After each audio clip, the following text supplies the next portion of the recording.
Sarkozy pensait avoir gagné. Il avait perdu. Si Sarkozy est l'homme des projecteurs, Claude Guéant est celui qui tire les ficelles dans l'ombre. Fidèle lieutenant et maître de la paperasse bien rangée, il a un talent rare, faire disparaître des choses sans laisser de traces. L'argent de Kadhafi, son problème n'est pas de savoir d'où il vient, mais où il va. Il sait que l'argent liquide a un avantage.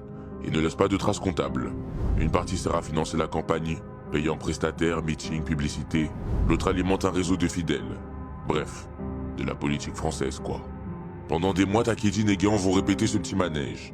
Une livraison par-ci, une remise de mallette par-là. Tout roule. Enfin, jusqu'à ce que tout parte en vrille. Mai 2007, Sarkozy est élu président.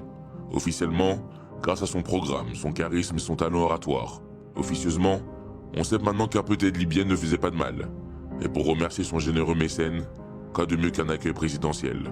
Vous vous souvenez sûrement de cette image devenue mythique. Muammar Kadhafi, reçu à Paris, logeant dans une tente bédouine au beau milieu des jardins de l'Élysée. Un honneur rare, certains s'indignent, mais business is business. La gratitude, ça se montre.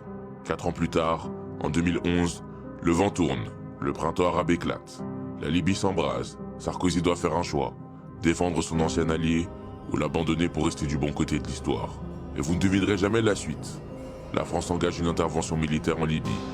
Et quelques mois plus tard, Kadhafi tombe. Fin du problème? Pas vraiment. Car voilà le hic. Les morts ne parlent pas, mais leur héritier ici. Peu après la mort de son père, Saïf al-Islam Kadhafi, son fils, fait une déclaration choc. Nous avons financé la campagne de Nicolas Sarkozy. Et là, ça commence à sentir le roussi. Pendant des années, ce n'était qu'une rumeur. Mais en 2016, Mediapart lâche une bombe.